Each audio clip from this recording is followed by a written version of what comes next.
14장 32절로 42절까지 말씀입니다.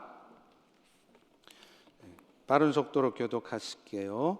그들이 겟세마네라 하는 곳에 이르매 예수께서 제자들에게 이르시되 내가 기도할 동안 너희는 여기 앉아 있으라 하시고 베드로와 야고보와 요한을 데리고 가실새 심히 놀라 슬퍼하사 말씀하시되 내 마음이 심히 고민하여 죽게 되었으니 너희는 여기 머물러 깨어 있으라 하시고 조금 나아가사 땅에 엎드려 될 수 있는 대로 이때가 자기에게 지나가기를 구하여 이르시되 아버지여 아버지께는 모든 것이 가능하오니 이 잔을 내게서 옮기옵소서. 그러나 나의 원대로 마옵시고 아버지 원대로 하옵소서 하시고 돌아오사 제자들이 자는 것을 보시고 베드로에게 말씀하시되 시몬아 자느냐 내가 1시간도 깨어 있을 수 없더냐 시험에 들지 않게 깨어 있어 기도하라. 마음에는 원이로되 육신이 약하도다 하시고 다시 나아가 동일한 말씀으로 기도하시고 다시 오사 보신즉 그들이 자니 이는 그들의 눈이 심히 피곤함이라.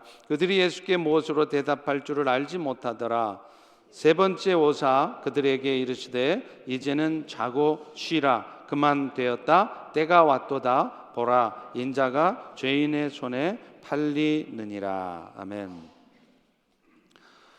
어느 선교사님이 한 번은 친구 목사님과 비행기를 탔습니다.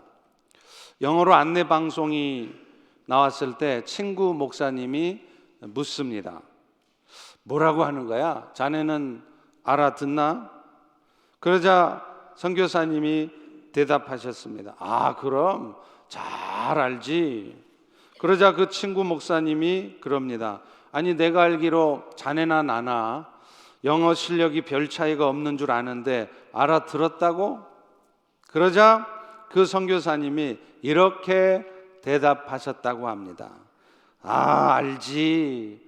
저 지금 하는 말은 다 예수 잘 믿고 살라는 말이야. 이렇게 말씀하셨대요. 여러분, 참 맞는 말입니다. 알아듣든지 못 알아듣든지 누가 무슨 말을 하든지 심지어는 속상한 말을 하든지 받아들이기 힘든 말을 하든지 다 예수 잘 믿으라고 하는 말로 알아들으면 정말로 상처받을 일도 없고 화가 날 일도 없습니다. 그리고 실제로도 그 말이 틀린 말이 아닙니다. 왜냐하면 하나님께서 우리 인생 가운데 겪게 하시는 일이라면 그게 전부 결국에는 우리에게 도움이 되는 일이기 때문에 그렇습니다. 그리고 그것은 결국 우리로 하여금 예수를 더 잘 믿게 하도록 하나님이 하신 일들일 것이기 때문입니다. 사실 우리의 신앙생활을 한마디로 말하자면요, 나 중심에서 예수님 중심으로 삶이 바뀌어가는 과정이라고 말할 수 있습니다. 실제로 앞서 말한 비행기 안에서의 안내 방송뿐만 아니라 여러분 인생 가운데 벌어지는 모든 일들이 사실은 우리의 삶의 중심이 철저히 내가 되어 있는 것이 아니라 나의 경험과 지식이 내 삶의 기준이 되어 있는 것이 아니라 어찌하든지 예수님 중심으로 바뀌도록 하기 위한 하나님의 작업이기 때문에 그렇습니다. 그래서 처음 신앙생활 할 때는요, 나를 위해 예수님이 십자가에 죽으셔서 천국 간다고 해도 당장 관심은 그 천국에 별 관심 없습니다. 당장 이 땅에서의 내 삶의 문제들, 이게 관심이었던 사람들이 이제는 나의 구원자가 되신 예수님을 위해서 내가 무엇을 할 수 있을까를 고민하고, 그래서 때로는 그 예수님을 위해서라면 기꺼이 고통을 감수하고자 하게 되는 것, 이것이 바로 하나님이 하시는 일들의 목적입니다. 그러므로 가장 이 세상을 지혜롭게 사는 사람은 어떤 사람이냐? 하나님께서 당신의 섭리 가운데 버려놓으신 상황들을 굳이 거치지 않아도, 그런 것들 굳이 경험하지 않아도 늘 오늘처럼 선포되는 말씀을 통해서, 성령의 도우심을 통해서 예수님이 내 삶의 중심이 되는 삶을 살려고 하는 사람들, 이 사람들이 가장 지혜로운 사람들이라는 거예요.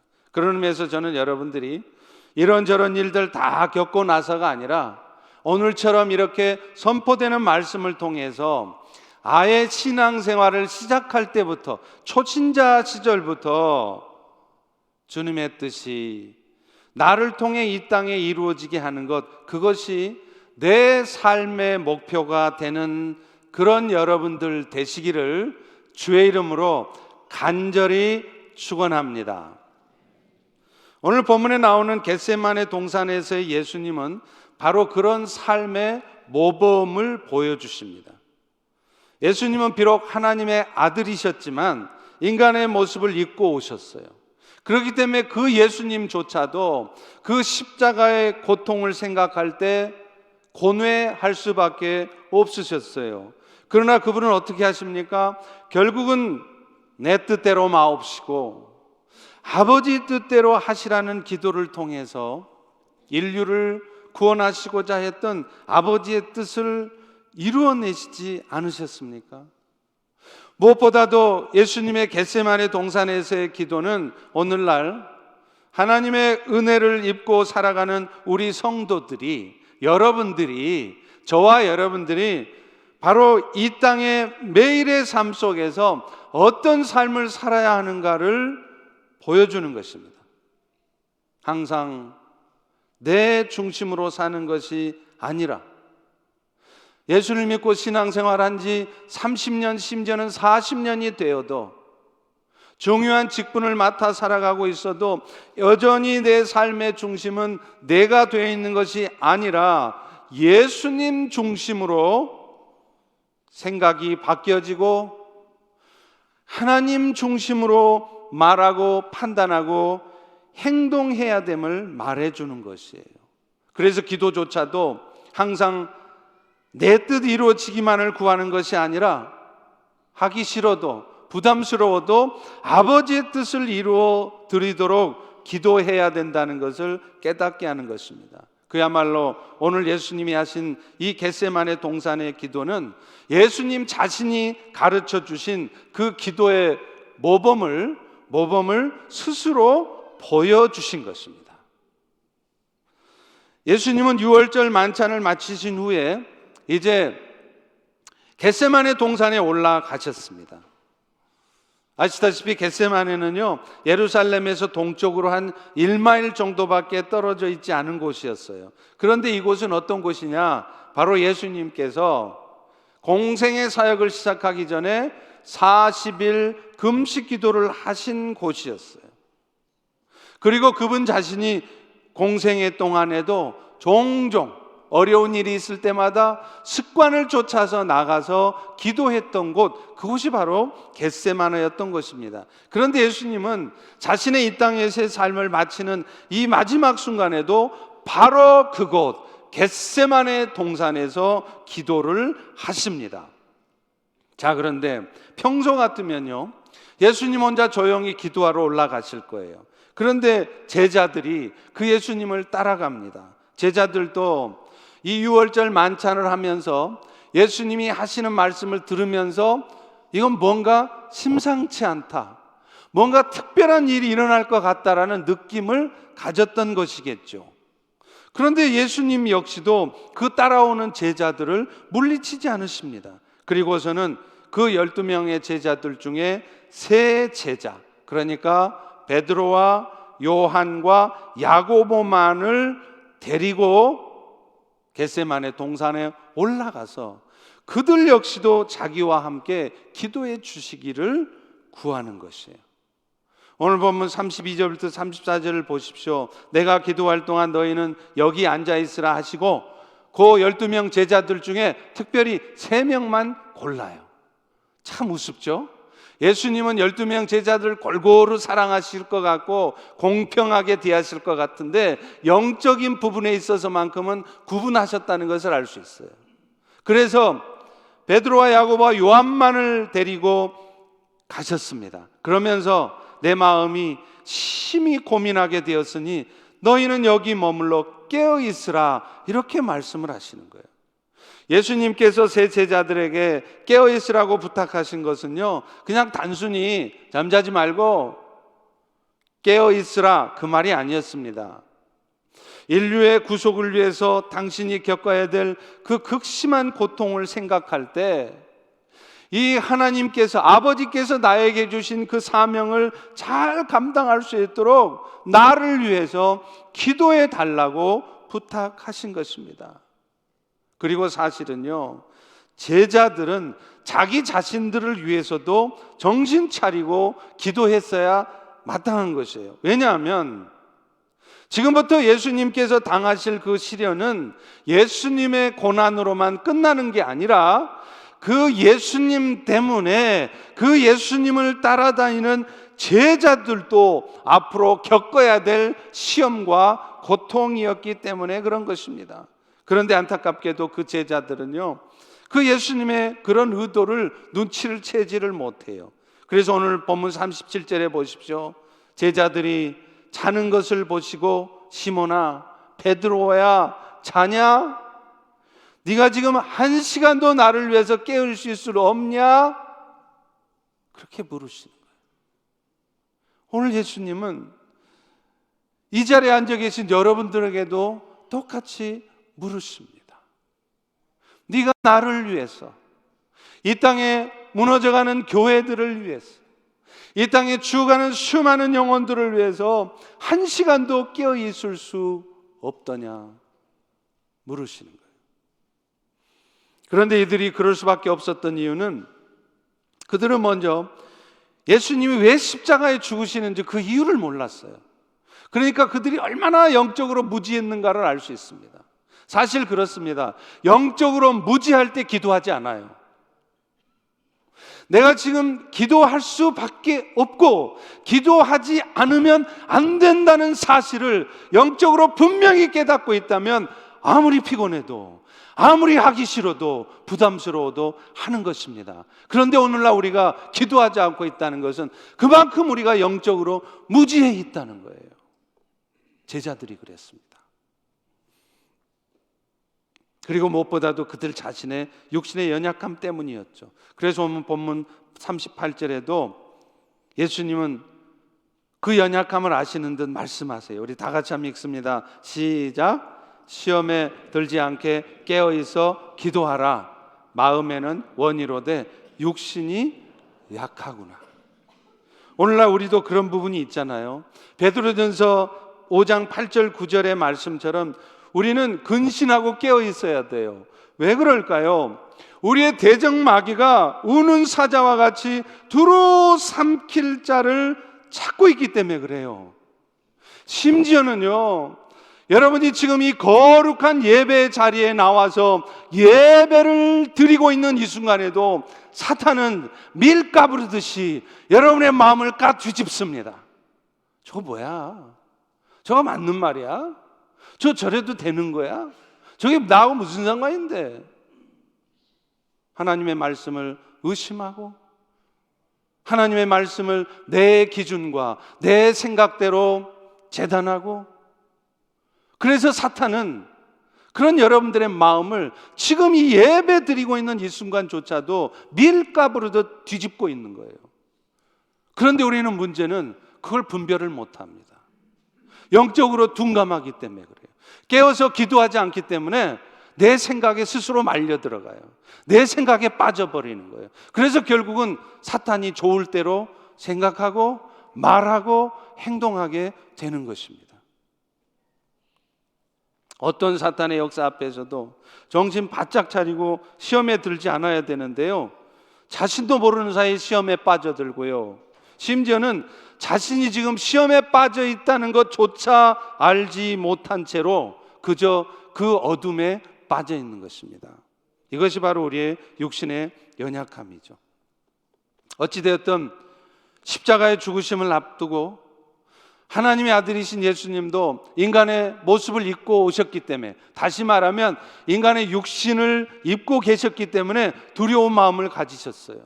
그래서 예수님께서 처음 기도하실 때는 오늘 여러분이 그렇게 기도했을 것처럼, 아버지요, 이 고난의 잔을 할 수만 있으시다면 비껴가게 해 주십시오. 아버지, 내가 너무 힘듭니다. 그러니까 혹여 사정 봐주시거들랑 이 힘든 시간을 내 삶에서 지나치게 패스시켜 주십시오. 그렇게 여러분이 기도하는 것처럼 예수님도 처음에는 그렇게 기도하셨어요.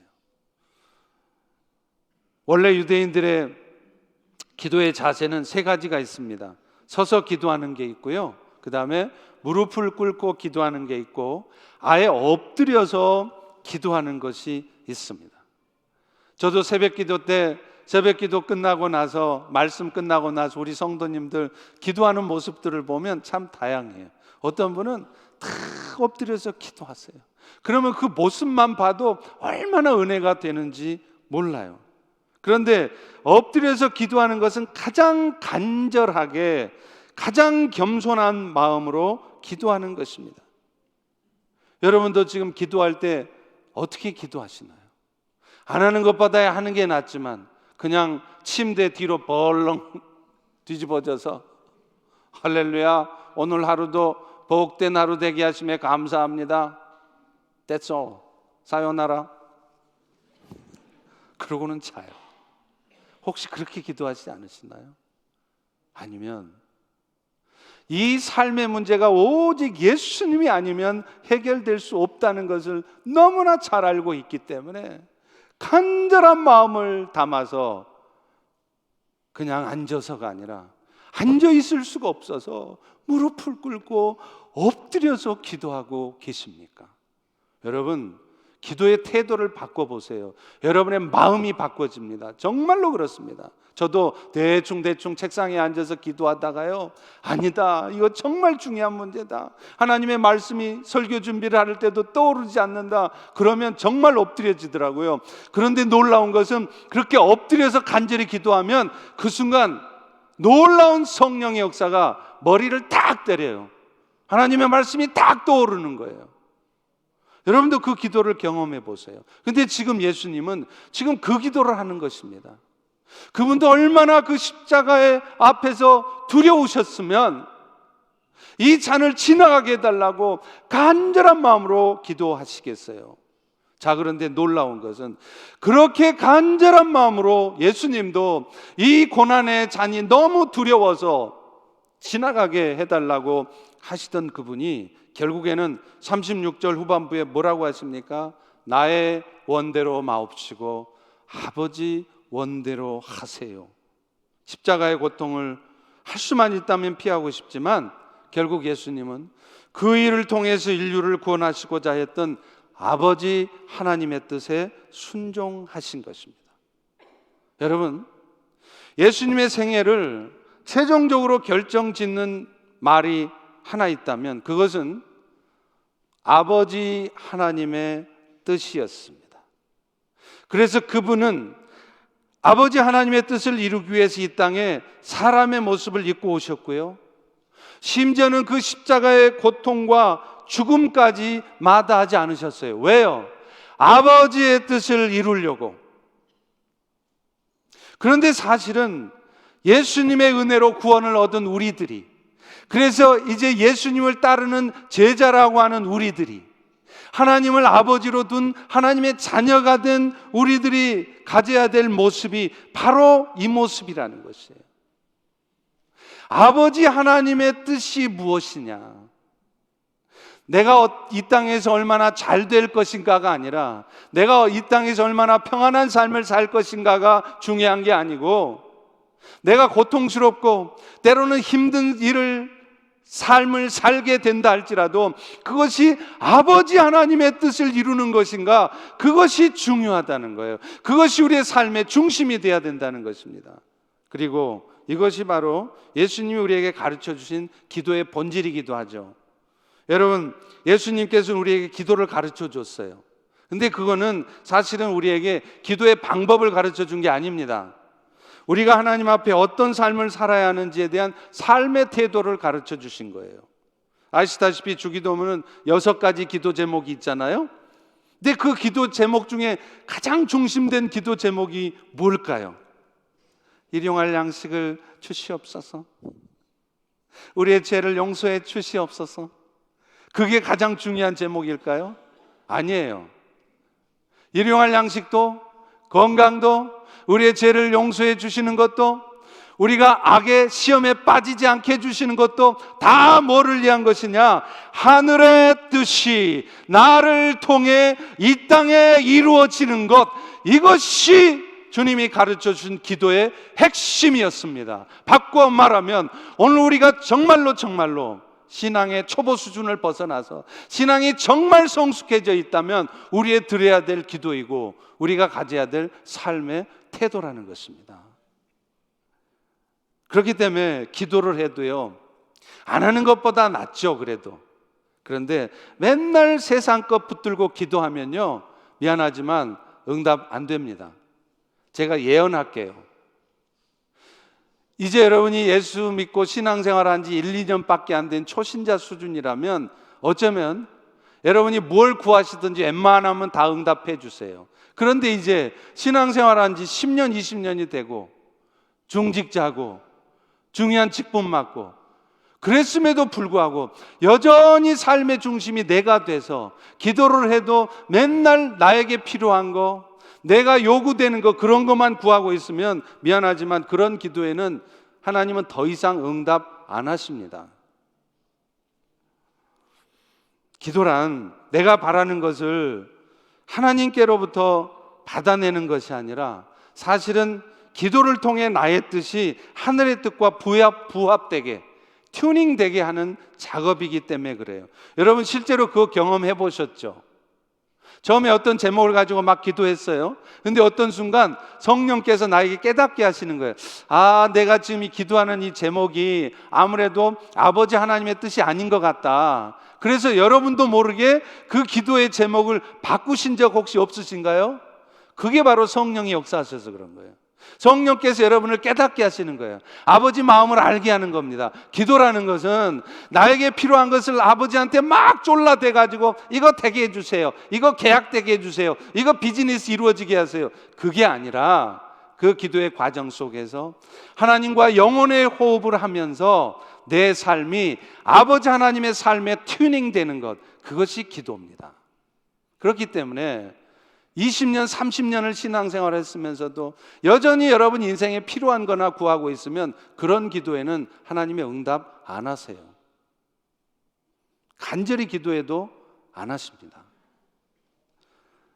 사실 우리의 기도가 응답되지 않는 경우가요, 대부분 보면 내 뜻대로 구하기 때문일 때가 많아요. 그런데 반대로 결단하고 아버지의 뜻을 구해보세요. 이게 내 뜻인지 아버지 뜻인지 잘 모르겠거든, 이렇게 해주세요, 저렇게 해주세요, 그렇게 기도하지 마시고요, 기도 제목 바꾸세요. 뭐로요? 아버지 하나님, 아버지 뜻 이루세요. 이렇게 돼도 좋고 저렇게 돼도 좋으니까 나 잘 모르겠으니까, 절로 가는 게 하나님 뜻인지 일로 가는 게 하나님 뜻인지 잘 모르겠으니까 아버지 뜻대로 하세요. 그러면 어떤 응답도 다 기도의 응답인 줄로 믿으시기 바랍니다. 다 응답받게 돼 있어요. 왜 기도 응답이 없느냐? 내 뜻대로 구하니까 그래요. 삶의 중심이 여전히 내가 되어 있으니까 기도 응답이 안 되는 것입니다. 하나님은 오늘 또 당신의 뜻을 이루시기 위해서 열심히 일하고 계시잖아요. 한순간도 안 놓치세요. 그리고 그 하나님의 뜻은 뭘까요? 결국 그 하나님의 최종적인 뜻은 요한복음 6장 40절에도 나와 있습니다. 내 아버지의 뜻은 아들을 보고 믿는 자마다 영생을 얻는 이것이니. 오늘 또 세상 가운데 빠져있는, 그 어둠 가운데 고통받는 지체들이 예수 그리스도의 십자가의 은혜를 통해서 그 어둠으로부터 빠져나오게 하는 것, 그것이 아버지의 뜻이에요. 오늘도 성도된 여러분들, 펠로십 교회 교우된 여러분들의 삶을 이끌어가신 목적이란 말이에요. 그러면 여러분이 이 하나님의 비밀, 하나님의 뜻을 분명히 아셨다면 오늘 우리 모두가 함께 기도해야 될 것은 뭘까요? 찬송가 425장이에요. 병이 나고 고통스러운 일이 찾아와도 자꾸만 그 고통 사라지게 해달라고만 기도하는 것이 아니라 결국에는 주님의 뜻 이루시옵소서. 병이 나아도 좋고 안 나아도 좋으니까 진흙과 같은 날 빚으셔서 정말 예수님 닮아 더 겸손해지고 더 온유한 사람 되게 해주세요. 그래서 그런 나의 삶을 통해 오늘도 세상의 어둠 가운데 빠져 있는 사람들이 나를 보고 예수를 보게 하세요. 그래서 그들의 영혼이 구원되게 해주세요. 이렇게 기도해야 하는 것입니다. 사실 우리의 기도뿐 아니라 우리의 삶 전체가 그래야 되죠. 앞서 말한 것처럼 우리의 신앙생활은 결국은요, 나 중심에서 하나님 중심으로 이동하는 것이더라고요. 삶의 관심이 이 세상에서 저 세상으로 이동하는 것이에요. 그래서 죽음조차도 이 세상에서 저 영원한 진짜 생활은 세상으로 가는 과정으로 이해하고 있기 때문에 죽음조차 두려워하지 않을 수 있게 되는 것입니다. 여러분이 신앙생활을 30년, 40년을 했는데도 여전히 여러분의 마음속에 죽음에 대한 두려움이 혹시 있으세요? 그렇다면 여러분은 신앙생활을 제대로 잘 하신 것이 아닙니다.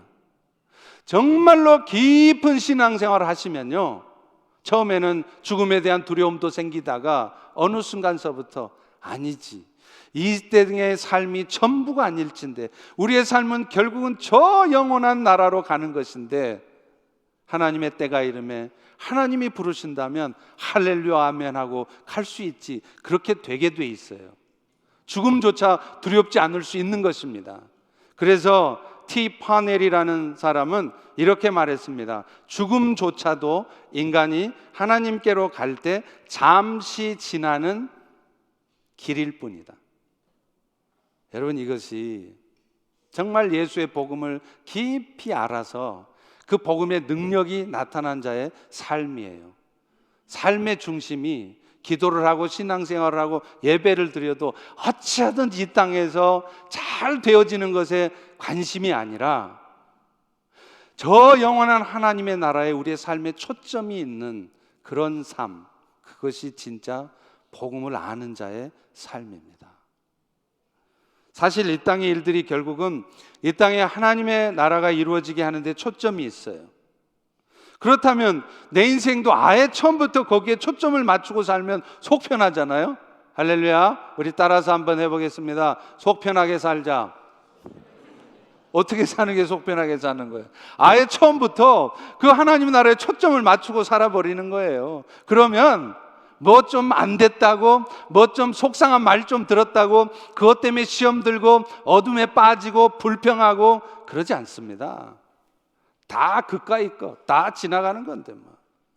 할렐루야, 할렐루야. 마태복음 6장 33절에 먼저 그의 나라와 의를 구하라. 그리하면 이 모든 것을 너희에게 더하시리라. 여기서 이 말씀은 그저 기도를 그렇게 하라는 말이 아니에요. Ask for로 되어 있지 않습니다. 뭐로 되어 있어요? Seek first his kingdom. Seek, 추구하는 거, pursue. 그러니까 기도뿐만 아니라 여러분의 삶 전체가 pursue toward the kingdom of God.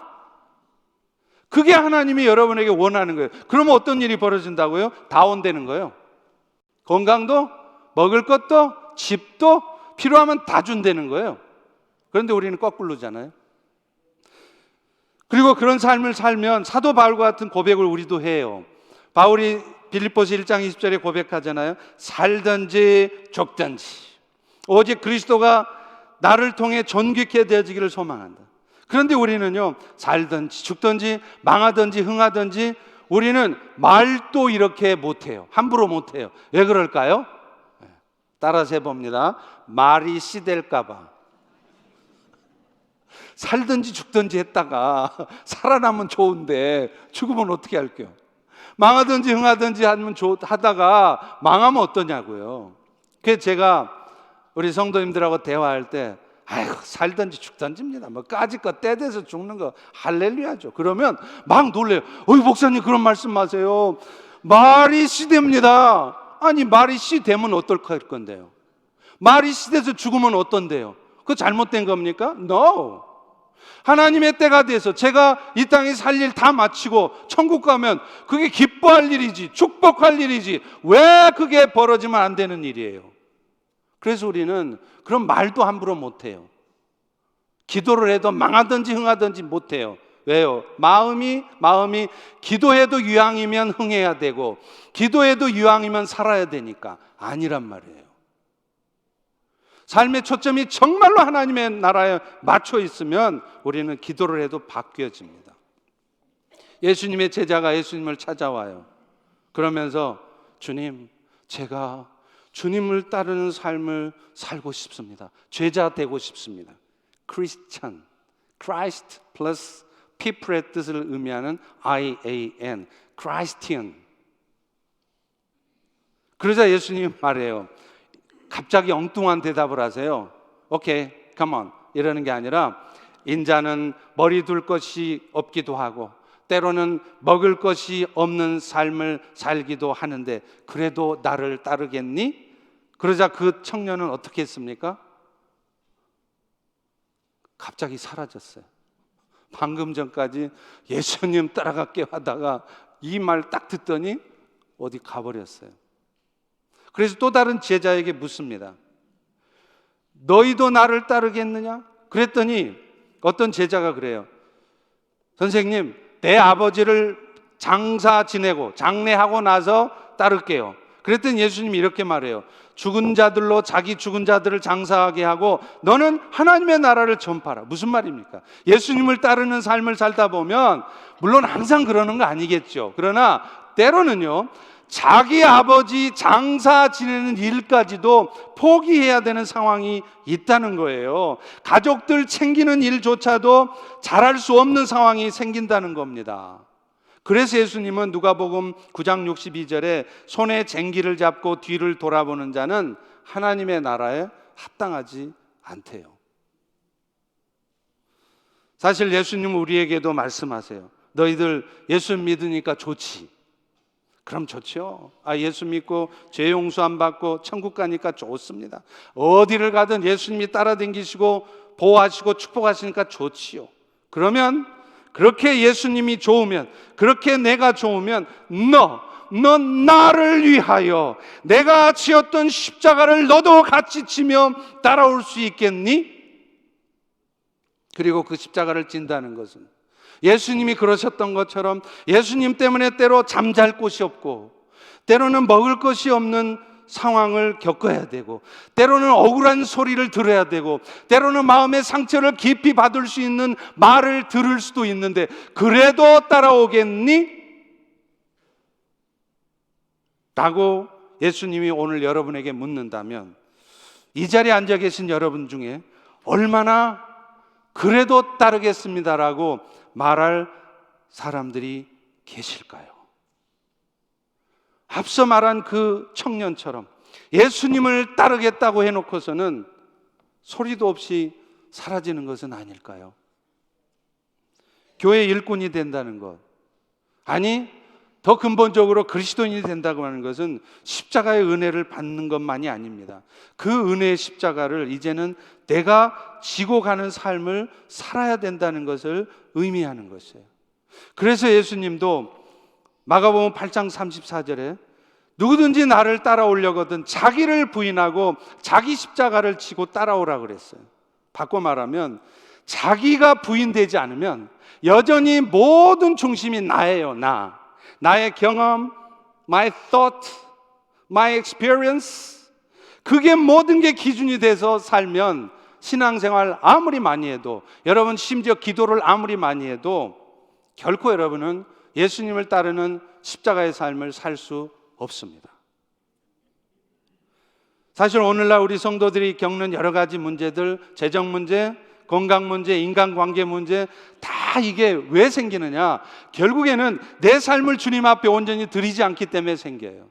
여전히 나의 기준으로 내 뜻대로 내 인생을 이끌어 가려는데 그게 잘 안 되거든요. 그러니까 속상한 거예요. 그러니까 마음이 어두워지는 거예요. 늘 기뻐하지 않고 맨날 슬프고 분통 터지고 억울하고 신앙생활이 힘들고, 이유가 뭡니까?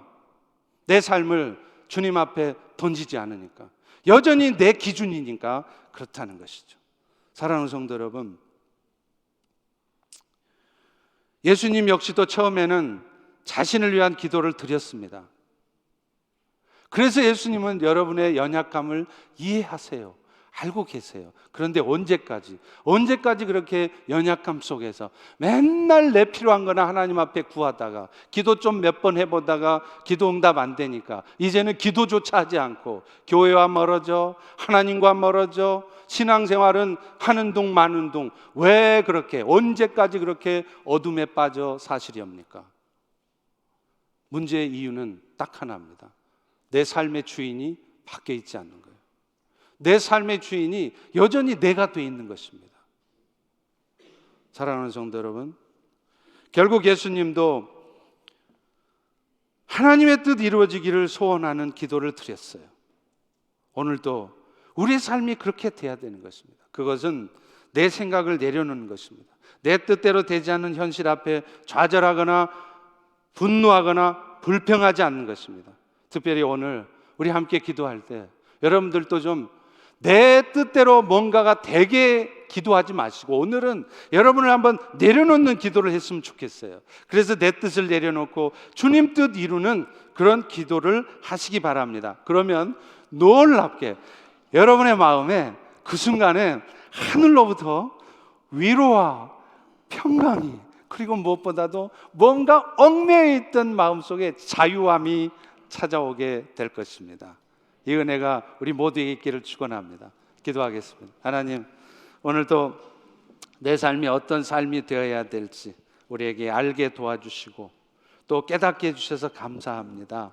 여전히 내 삶의 중심에 내가 돼 있지 않게 도와주시고 예수님 중심의 삶을 살 때 내 인생 전부를 그분 앞에 던질 때 오히려 자유함과 기쁨과 그리고 오히려 놀라운 하나님이 예비하신 축복이 임하는 것을 보게 하옵소서. 예수님 이름으로 기도합니다. 아멘.